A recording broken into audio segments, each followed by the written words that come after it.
সর্বোপরি আমি তাকে ভালোবাসি, তাই ভালো রাখতে চাই। একটা মানুষ নিখুঁতভাবে সব দিকে খেয়াল ধ্যান রেখে কি করে এতটা ভালোবাসতে পারে? না পারলে এই মানুষটাকে তাকে এত ভালোবাসে কি করে? সেই ভালোবাসা নিজের এলোমেলো অনুভূতির দাবানলে পড়ে কৌড়ি হেয় করে বসল। মানুষটাকে ব্যথা দিল ভাবতেই নিবিড় বাঁধনে আরো শক্তপোক্ত হাতে নিভানকে জড়িয়ে ধরল সে। ঠোঁট নাক মুখ গভীরভাবে সঁপে দিল নিভানের উন্মুক্ত গলার ভাঁজে, যেখানে পুরুষালীর নিজস্ব গায়ের গন্ধ আর টি শার্ট থেকে ভেসে আসা সুগন্ধ একত্রে একাকার হয়ে নেশালো অদ্ভুত এক মনোমুগ্ধকর সুগন্ধ ছড়াচ্ছে। সেই নেশালো সৌরভে কৌড়ি মোহিত হলো। মোহবিষ্ট হয়ে আরও নিবিড় ঘনিষ্ঠ বন্ধনে মিশে গেল নিজের একান্ত পুরুষটার শরীরে। শ্বাস ঘন হলো, কথা বের হতে চাইল না স্বরভেদ করে মুখ থেকে। তবুও জড়ানো গলায় নিভানের কথার প্রেক্ষিতে ধীমে ধীমে বলল, আমি কিচ্ছু জানি না, জানতে চাইও না। আমি শুধু জেনে রাখতে চাই, যাই হয়ে যাক এই মানুষটা শুধু আমারই। আমার সমস্ত অপরাধ, ভুল ত্রুটি, অন্যায় যতই সীমা ছড়াক না কেন, সে কখনো আমাকে তার কাছ থেকে দূরে সরাবে না। আমার প্রতি তার রাগ, অভিমান, অভিযোগ যাই হোক না কেন, সে তার দুহাতের শক্তপোক্ত বন্ধনী থেকে কখনো আমায় আলাদা করবে না। সর্বদাই এভাবেই তার কাছে আমায় আগলে রাখবে। পরিস্থিতি আর জীবনের গতিবিধি যেখানে গিয়েই ঠেকুক না কেন, সে আমার থেকে কখনো দূরে যাবে না, যাবার চেষ্টাও করবে না।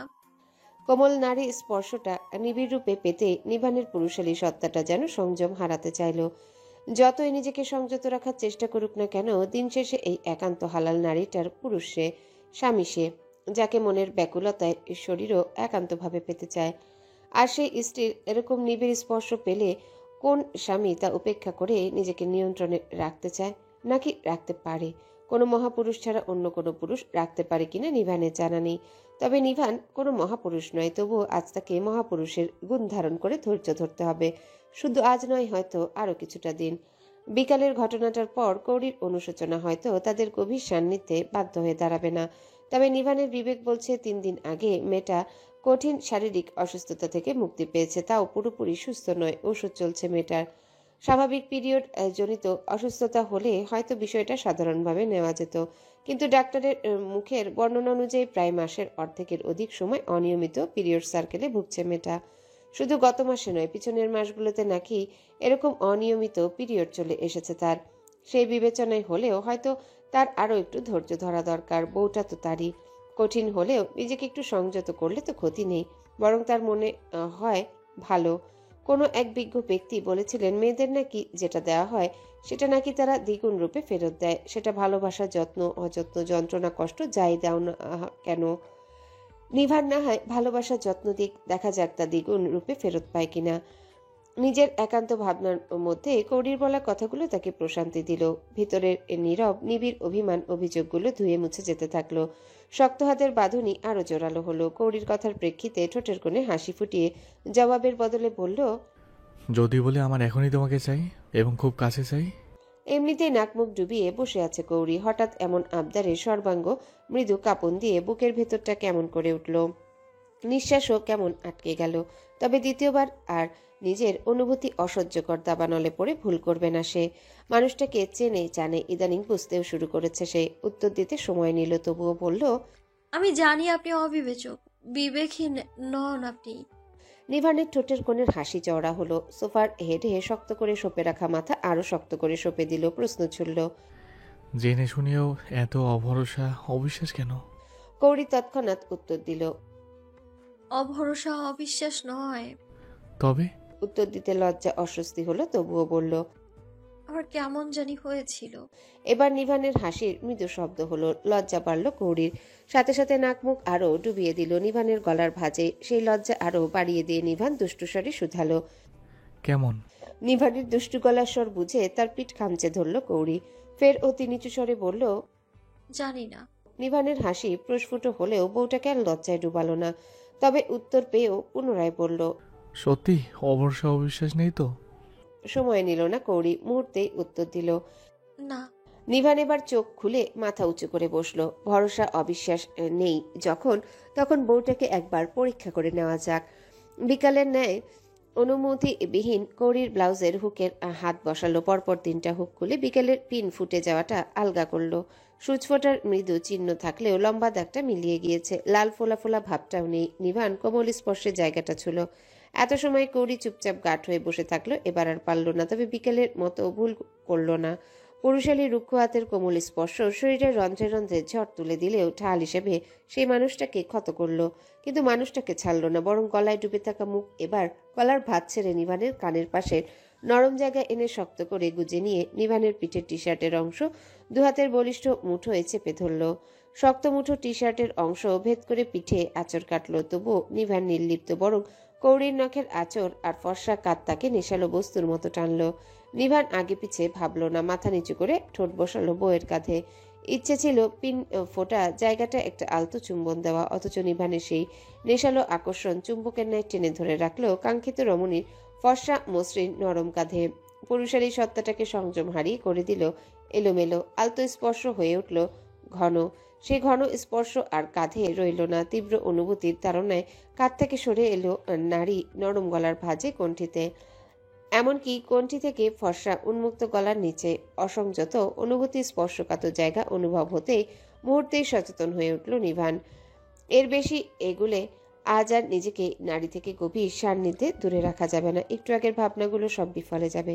তৎক্ষণাৎ সরে এলো নিভান, তবে ভুলেও কৌড়িকে ছাড়ল না, বরং দুহাতে মেয়েটাকে চেপে নিল বুকের ভেতর। সোফার হেডে মাথা এলিয়ে দিয়ে চোখ বুজে অনুভূতিতে এলোমেলো নিজের উথাল পাতাল ভেতরটাকে সংযত করে নেওয়ার চেষ্টা করলো। সঙ্গে অনুভব করলো বুকের মধ্যে থাকা পাতলা দেহটার প্রবল কাঁপুনি, তার ঘন শ্বাস প্রশ্বাসের ওঠানামা। আনমনেই হাসল নিভান।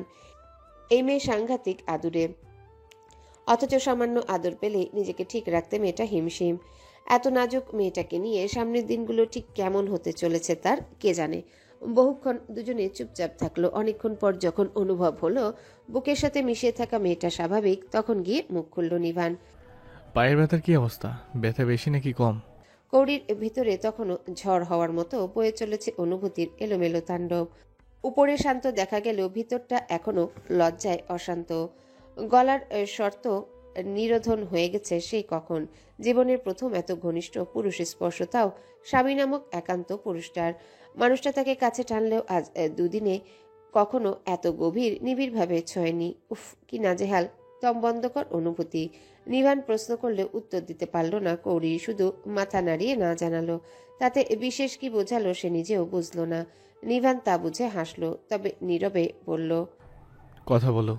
সময় নিয়ে কেমন অস্পষ্ট স্বরে কৌড়ি। পায়ে তো সেভাবে ব্যথা লাগেনি, ঠিক আছে। তখন তো দেখলাম নাফিম হাত ধরে সামনে এগোতেই তুমি কেমন ব্যথা অনুভব করে চোখ মুখ বন্ধ করে নিলে। এটাও খেয়াল করেছে মানুষটা। লজ্জা যেন কিছুটা কেটে গেল। কথার ছলে বলল, হালকা মোচড় লেগেছিল, তাই হঠাৎ পা ফেলতেই না একটু ব্যথা অনুভব হয়েছিল। তবে হাঁটাহাঁটিতে তা ঠিক হয়ে গেছে। একটুও ব্যথা নেই তো? না। আবারও কিছুক্ষণ চুপচাপ দুপক্ষ সময়টা নীরবতায় উপভোগ করলো। ফের নিভান বলল, কাল শাড়ি পরে ঘুম হয়নি তাই না? এটাও খেয়াল করেছে মানুষটা। কৌড়ি আশ্চর্য হতে গিয়েও নিজেকে স্বাভাবিক করে নিল। ঠোঁটের কোণে ফুটল নীরব মিষ্টি হাসি। মানুষটা নিজে থেকে তাকে বোঝে। তার আর কি চায়? নিভানের প্রশ্নের উত্তর স্বরূপ মাথা নাড়িয়ে সম্মতি জানালো। ফের মুখে ছোট্ট করে বলল, হুম। চোখ খুলে কৌড়ির মাথার সিথির ভাঁজে চুমু খেলো নিভান। ফের বলল, আচ্ছা উঠে পড়ো তাহলে। কাল ঘুমাওনি, ঘুমের প্রয়োজন। বেডের উপর দেখো তোমার পোশাক আশাক আনিয়েছি, ফ্রেশ হয়ে ওটা পরে নাও। কৌড়ি উঠতে যাচ্ছিল, অথচ শক্ত হাতের বাঁধন তখনও মুক্ত হয়নি। আটোসাটো বাঁধনই তাকে আটকে রেখেছে। কৌড়ি নিভানের মুখের দিকে চাইল। সেটা দেখে নিভান দুষ্টু মিষ্টি গলায় বলল, এত তাড়াহুড়ো কেন? বলছি বলে সঙ্গে সঙ্গে উঠতে হবে? শুধু আমার থেকে দূরে থাকার সুযোগ খোঁজো তাই না? কৌড়ি তার প্রশান্তি সুখের ঠিকানা তো পেয়ে গেছে। পালিয়ে গিয়ে হোক বা দূরে দূরে অথবা ঘুরে ফিরে একটু শান্তিতে থাকার জন্য যে তারই মানুষটার কাছে আসা লাগবে। তার বুকেই আশ্রয় নিতে হবে, যার বুকে সে নিজের নিরাপত্তা খুঁজে পেয়েছে, সুখ খুঁজে পেয়েছে। সেই জায়গাটা ছেড়ে কি পালিয়ে বেড়ানো যায়, নাকি সেই মানুষটা থেকে দূরে দূরে থাকা যায়? কত শত ভাবলেও কৌড়ি মুখে কিছুই বলল না। নীরবে সেই ভরসাপূর্ণ আশ্রয় মাথা রাখল। কোমল শরীরটা ছেড়ে দিল সেই শক্তপোক্ত হাতের বাঁধনিতে। দুহাতে আবারও আঁকড়ে ধরল সেই বলিষ্ঠ পিঠ। কথা না বললেও নীরব স্পর্শে বুঝিয়ে দিল, আমি আপনার থেকে পালিয়ে বেড়াতে চাই না, আর না দূরে দূরে থাকার প্রয়াস করছি। নীরবে আরও কয়েক মুহূর্ত পার হয়ে গেল। কেউ আর কোনো কথা বাড়ালো না, শুধু রাতের একদল বুনো হাওয়া জানালা ভেদ করে ক্ষণে ক্ষণে ছুঁয়ে গেল তাদের। ওয়াশরুমে ঢুকে গায়ের থেকে শাড়ি নামাতে যেন স্বস্তি পেল কৌরি। মনে হলো গায়ের থেকে ভারী কোনো বস্তু নেমে গেছে। হাত মুখ ধুয়ে ফ্রেশ হয়ে নিভানের দেওয়া প্যাকেট খুলতেই দেখতে পেল তাতে একজোড়া লেডিস নাইট স্যুট। এটা পরে ওই মানুষটার সম্মুখে যেতে হবে এখন। বাড়িতে অল টাইম সালোয়ার কামিজ পরতো কৌরি, ও বাড়িতে আসার পর রাতে কমফোর্টেবল পোশাক পরে ঘুমানোর জন্যে মান্যতা তাকে লেডিস টি শার্ট আর প্লাজো কিনে দিয়েছিল, শুধু সে রাতেই ব্যবহার করত। নাইট স্যুটটা কিছুটা ওরকম হলেও কমফোর্টেবল হতো, যদিও সূর্যরা কিছুটা তেমনই, তবে লেডিস টি শার্ট আর প্লাজোর মতো ততটাও ঢিলে ঢালা নয়। ক্লান্তিতে অতশত বেশি আর ভাবল না কৌরি, পরে নিল। পাজামাটা ঠিকঠাক মনে হলেও নাইট স্যুটের শার্টটা লেডিস শার্টের তুলনায় শর্ট। সূর্যরা গায়ে জড়িয়ে নিজেকে একবার কেমন অদ্ভুত চোখে দেখে নিল কৌরি। মোটেও খারাপ দেখাচ্ছে না, আর না পোশাকটা অশালীন। পোশাকটা গায়ে স্বস্তি দিচ্ছে, তবে মন ভুগছে অস্বস্তিতে। এই পোশাকে ওই মানুষটার সামনে উফ। দুপুরে গোসল সেরে নিতুর সালোয়ার কামিজ পরেছিল, বিকালে বাহিরে যাওয়ার সময় তার রুমে খুলে রেখে গিয়েছিল। সেটা পরলেও তো হতো, খেয়ালই ছিল না। কিছুক্ষণ দ্বিধাদ্বন্দ্বে ভুগে যখন বুঝতে পারল এই পোশাকে বের হতে হবে তাকে, আর ওই মানুষটার সাথেই থাকতে হবে, নিজেকে ধাতস্থ করলো। আপাতত ওড়না পড়তে পারলে এত অস্বস্তিও লাগতো না। হঠাৎ অনুভব করলো রুমের মধ্যে নীরব, লাইটের আলোটাও তীক্ষ্ণ নয়, মৃদু। ওয়াশরুমের দরজাটা হালকা খুলে উকি দিল কৌরি। সত্যি তাই, নিভান লাইট অফ করে সবুজ বাতির মৃদু আলোটা জ্বালিয়ে শুয়ে পড়েছে। এবার কিছুটা স্বস্তি পেল সে। খোলা পোশাকগুলো হাতে নিয়ে বের হলো, সেগুলো আপাতত সোফার উপর রেখে ওড়নাটা খোঁজ করলো। মৃদু আলোতে তা খুঁজে পেতে সময় লাগলো। বিকেলে ঘুরতে যাবার আগে পোশাকটি পাল্টিয়েছিল ওয়াশরুমে, আর পোশাকগুলো পাল্টে রেখে এসেছিল বারান্দায়। মনে পড়তে সেখান থেকে ওড়নাটা নিয়ে গায়ে দিল। রাত অনেক হয়েছে, তারা বাড়িতে ঢুকেছে প্রায় 11টার দিকে। বাহির থেকে খেয়ে এসেছিল বলে খাবারের ঝামেলা আর করতে হয়নি। ক্লান্তিতে যে যার রুমে চলে গিয়েছে। কৌরিরও প্রচুর ক্লান্তিতে ধরেছে, ঘুমের চোখ জুবুথুবু অবস্থা। অথচ হঠাৎ আবার কোথা থেকে একদল কুণ্ঠা দ্বিধা ঘিরে ধরেছে তাকে। মনটা যেন বেডে ধপাত করে এলিয়ে দিয়েছে, অথচ পা টনটন। বেডের দিকে এগুতে কেমন দ্বিধা করছে, যদিও মানুষটা কাছে টানলে, কিন্তু সেসব দ্বিধা, অস্বস্তি, কুণ্ঠা, লজ্জা মুহূর্তে সব গায়েব হয়ে যায়। তবে মানুষটার কাছে পৌঁছানো অবধি তা প্রকট থেকে যায়। কেমন অদ্ভুত সব অনুভূতির বেড়াজালে আটকে গিয়েছে কৌরি, যার কোনো তাল ঠিক নেই। নেই কওয়া, নেই লজ্জা, কুণ্ঠা, অস্বস্তিরা হঠাৎ কোথা থেকে উদয় হয়, আবার হুটহাট মিলিয়ে যায়। একটু আগের কথাগুলো মনে পড়লে যেন এসব অনুভূতিগুলো আরো দৃঢ় হচ্ছে। ভাবতে ভাবতে কখন যে বেডের পাশ পর্যন্ত এগিয়ে এসেছে বুঝতে পারল না কৌরি। বুঝতে পারল যখন তার কোমল হাতে টান পড়ল। মুহূর্তেই বেডে পড়ে গেল সে, এবং চকিতেই ঢুকে গেল কারো কাত হয়ে শুয়ে থাকা বলিষ্ঠ বক্ষতলায়। নিঃশ্বাস আটকে এলো। কোমল হাত জোড়া অবস্থান আপনা আপনি চলে গেল উন্মুক্ত চওড়া পিঠে। সহসা সর্বাঙ্গ ছমছম করে শিহরে উঠল। চোখ মুখ ডুবে গেল লোমশ ভরা বুকে।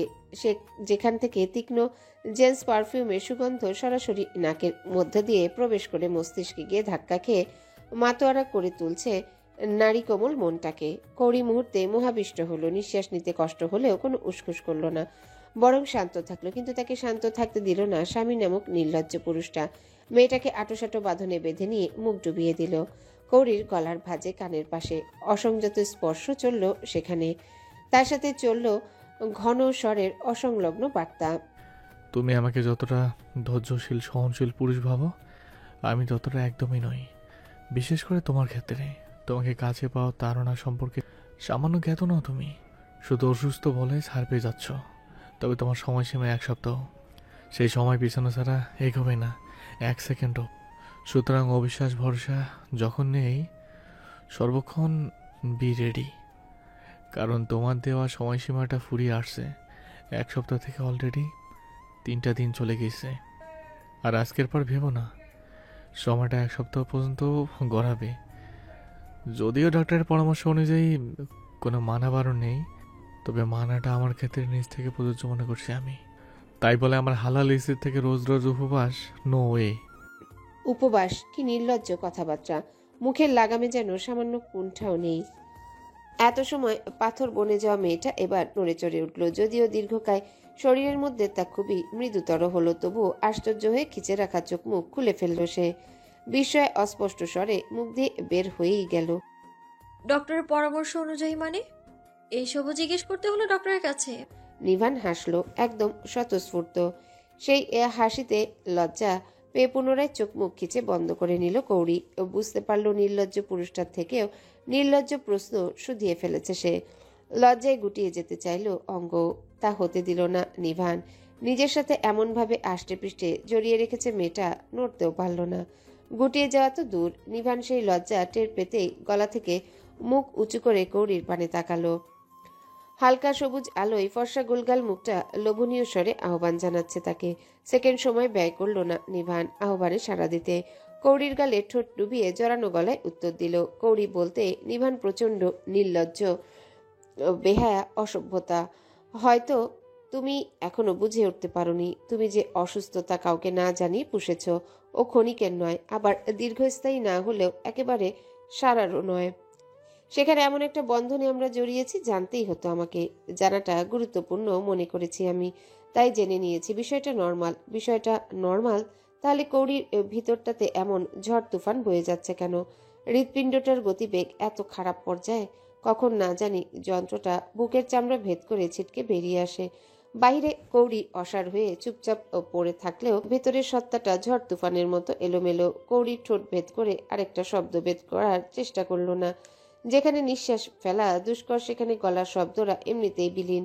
শব্দ বেরোনোর মতো পরিস্থিতি এমনিও নেই। পুরুষালী ঠোঁট জোড়ার এলোমেলো বিচরণ চলছে তার সমগ্র মুখ জুড়ে।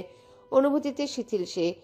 কথা বলবে কি করে যেখানে শরীরের সার নেই? হঠাৎ নিভান থেমে গেল। মুখ উঁচু করে কৌরির বুঝে থাকা চোখ মুখের দিকে কিছুক্ষণ শান্ত স্থির চোখে তাকিয়ে তাকে ডাকলো। কৌরি। ডাকটা কেমন যেন মন্ত্রমুগ্ধের মতো শোনালো। অনুভূতিতে জুবুথুবু হয়ে চোখ বুজে থাকা কৌরি তবুও সহসা ডাক। হুম। Are you sure? আমার প্রতি তোমার পূর্ণ আস্থা, বিশ্বাস, ভরসা আছে? অভরসা, অবিশ্বাস নেই? কৌরি তৎক্ষণাৎ উত্তর দিল। শহর। উত্তর পেয়েও নিভান মুগ্ধ চোখে কিছুক্ষণ কৌরির পানে চেয়ে রইল। সত্যি বলতে তার এই হঠাৎ স্বামী জাতীয় অসংলগ্ন আচরণ, নীরবে কৌরির মেনে নেওয়া, হুট করে মনে হুল নিয়ে হয়ে প্রশ্ন তুলল।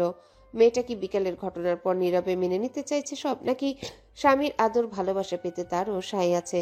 যদিও কৌরির নারীগত আচরণ বলছে সায় আছে, তবুও মনের খচখচানি থেকে প্রশ্নটা তৃতীয়বারের মতো ঘুরিয়ে ফিরিয়ে শুধালো নিভান, এবং উত্তর পেতে মনটা ঠান্ডা হলো।